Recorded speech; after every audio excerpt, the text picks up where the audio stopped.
lovely people, my name is Emma and today I'm bringing you a book haul but also looking at how I'm doing with my book debt. So I made a commitment at the beginning of this year that I would only buy one book once I'd actually managed to get rid of 5 off my TBR. Now this could be unhauling, reading or DNFing, it didn't really matter how it was coming off my to be read pile, but the point was I was going to try and get my to be read pile down to under 100 books, and I worked out that this was the best ratio to do that in. So I thought it'd be fun to show you how well I'm succeeding or failing in this area, and it's really kind of debatable how I'm doing, but I think I've come up with some lies to make me feel better that it's going well. So I have managed to get rid of, in some capacity, 40 books over the past 4 months, and I have also bought technically 10 books in that I'm counting as my bought to add to my TBR. So I am in book debt by 10 books. I do need to read 10 more to try and deal with these 2 that I have that are currently unaccounted for. And then I have some other books that I've bought that are all Penguin English Library paperbacks, so you classics fans out there are going to be really happy with this particular book haul, which I am going to justify for you why they exist and why they don't actually add to my book debt, honest. So let's first of all talk about the books that I bought. The first 2 I actually bought before I decided to make this deal, which is really frustrating because I probably wouldn't have got them if I'd have thought about this deal earlier. The first one is Do You Dream of Terra 2? I cannot remember who it's by, apologies, it'll be down below. And this one I've already unhauled. This is a YA, I think, sci-fi book, and basically I bought it around a similar time that one of my friends from work bought it. She read it and she said, it's fine, but honestly, Emma, knowing your reading preferences, you're not going to enjoy this particularly, and I don't think it's worth your time.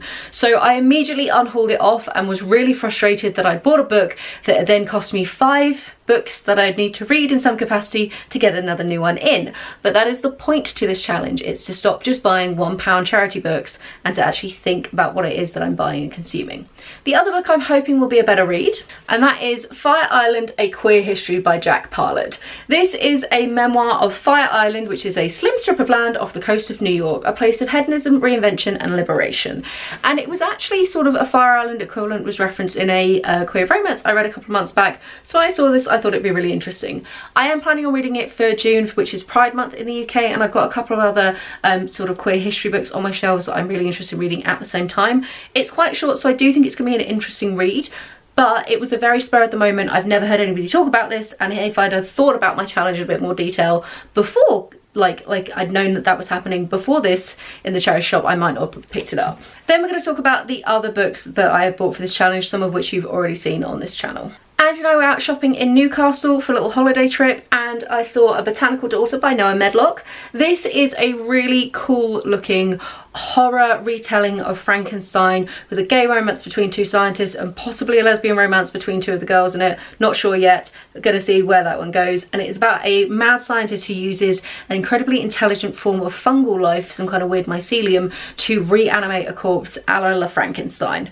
I have started this, I'm reading it for Springathon at the moment, and it is wonderful. It is the lush, glorious, fabulous book that I was really hoping it would be. I'm only about 50 pages in so far, but I know it's going to be a slam dunk, so I'm definitely pleased to have bought this one. Then I had a couple of book vouchers and went shopping with a book friend and bought myself 3, which I think at the time I was only allowed to buy 1.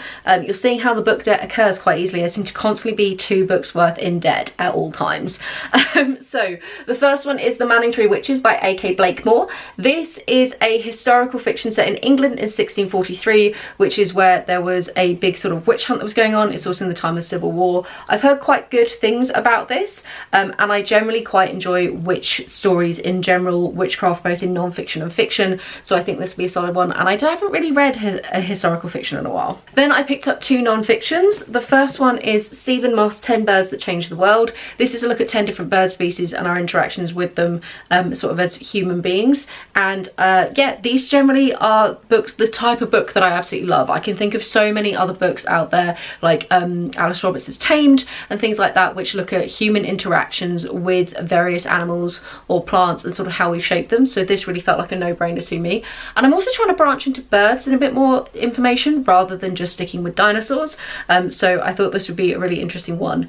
It almost got picked for Springathon for me, but then I want to try and get some books that have been on my shelf for longer off. Then there is The Tetris Effect, The Cold War Battle for the World's Most Addictive Game by Dan Ackerman.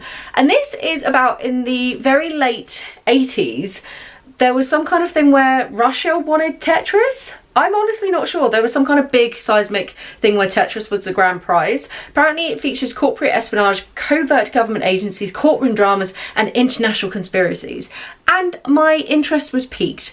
I got a couple of books about video games on my bookshelves at the moment, and I thought I'd add this to the collection, and I thought it'd be really interesting to read and see. I've seen mixed reviews online, but I'm hoping it'll be fun, and it is quite short. Then I bought the Sakura Obsession by Naoko Abe. Apologies if I've mispronounced that, I don't have it to hand. It's an ebook, and this is the group book for Springathon, which I am reading at the moment. It is about a British gentleman who spent a lot of time travelling in Japan and basically ended up saving a bunch of Japanese cherry blossoms. He was a big naturalist, whatever you want to call it, and basically like botanist, and it was sort of his work breeding them and making sure that they survived. I've started it already. I'm 100 pages in and I'm freaking loving it. It's really, really interesting and a cool history of Japan at the same time. So great pick. So pleased that we've got it for the May Springathon. Great fun. Then I picked up God Killer by Hannah Kanna.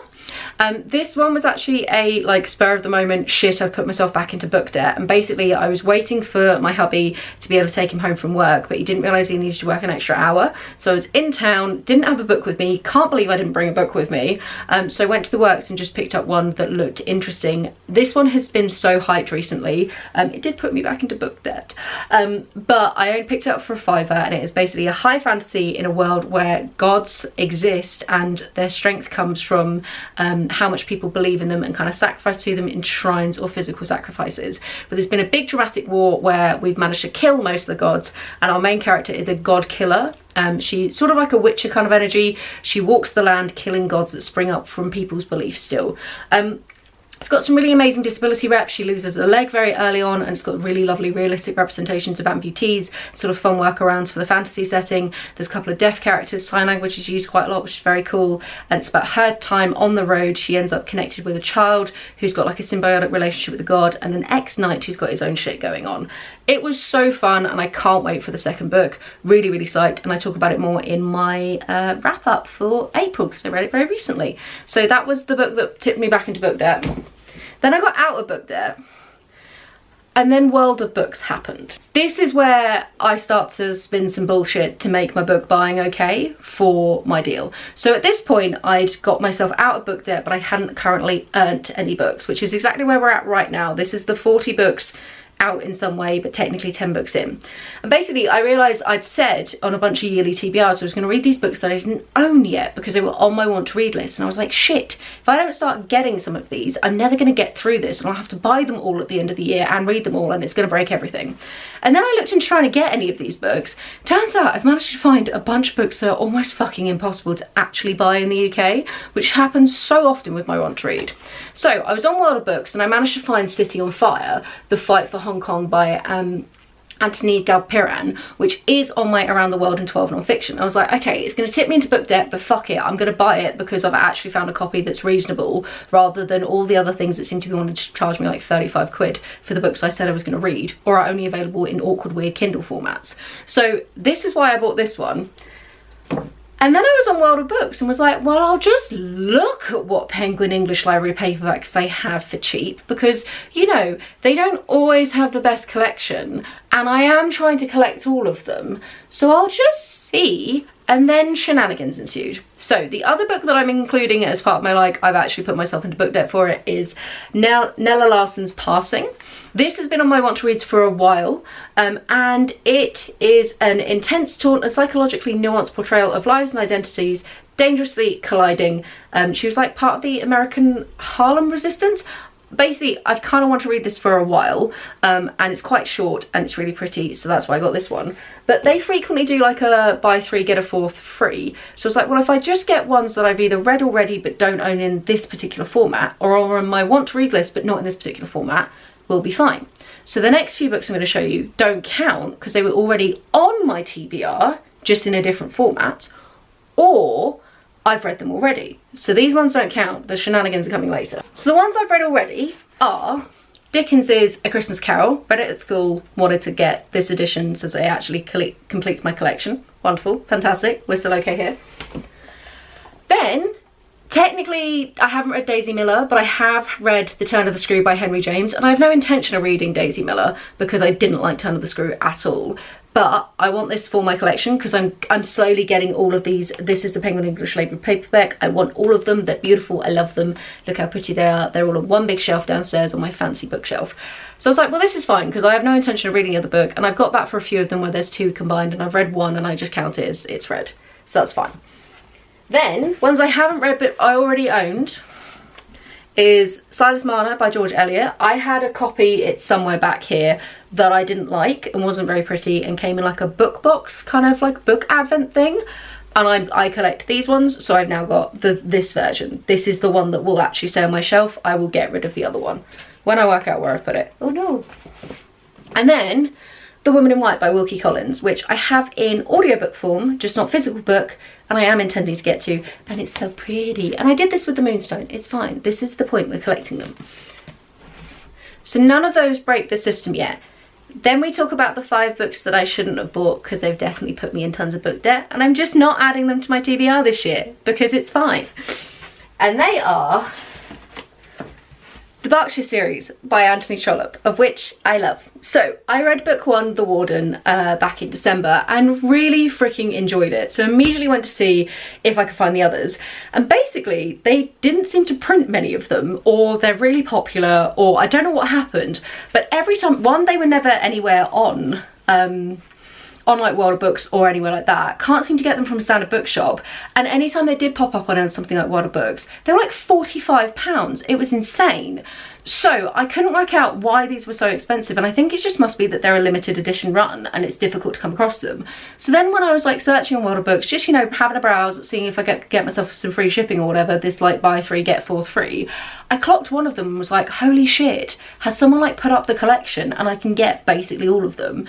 And all of them were fairly cheap. I think the most I paid for any of these was £9, which, given that normally you can't find them or they're like 30 fucking quid, I was like, I have to buy them. I know I'm ruining my TBR thing, I have to buy them. I'm not gonna add them to my Goodreads, they're gonna sit up here, they don't exist until next year, but I had to buy them because like, this is the collection that I've been trying to complete, and I've now got, there's 6 books total. Obviously I've read The Warden already and I've got 4 of them here, so I'm only missing 1. So let me show you them. I don't even know what order they go in yet. I can't remember. I'm just going to show them in the order that I have them here. So we have Framley Parsonage. The state of them is not fantastic, but I don't care. This is the best I'm going to get. So that's Framley Parsonage, Anthony Trollope, clearly. Dr. Thorne, I think kind of my favourite. I love that one. It's like a sort of fancy garden with like fancy hedges. I love it. Barchester Towers, very fancy. Digging it, digging it. And actually the one that's probably in the best condition, The Small House at Allington. How cool is that? So, oh, I'm moving my deer skull, my bad. So those are the books that have technically ruined completely my whole like book debt thing, but like I say, they're going to go up on a shelf and I'm going to ignore them, and eventually I'm going to add them just into my TBR because of my classics collection. But that's fine because I'm going to read them, and at some point I'm going to buy everything from the Penguin English libraries kind of regardless, so I figure I should get them now. So those are the books that I have bought for the first half of this year, or the first third, I guess technically. Do let me know in the comments down below, what did you think to the things that I've bought in, and what do you think to this crazy book debt deal that I've got going on? Do you reckon you could do it yourself?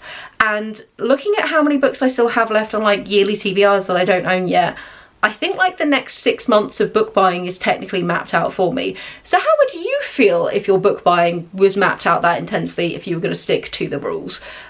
This is the bit where it's crunching. I think if it was just 5 books out, 1 book in, I would be fine, but it's the fact that I've made other commitments to reading that is making it not fun. So I don't really know what I'm going to do about that. I may just like change up some of my yearly TBRs. It's primarily Around the World and 12 non-fiction that is broken. The others are fine. I think I only have 1 book to get from all of the other TBRs, so I might just push the Around the World in 12 non-fiction and change up some of the titles on it. Haven't really decided. So yeah, do let me know in the comments down below what you think to all of this stuff. And yeah, this is a book haul. Wonderful. Have a wonderful reading week. I'll chat to you soon. Bye.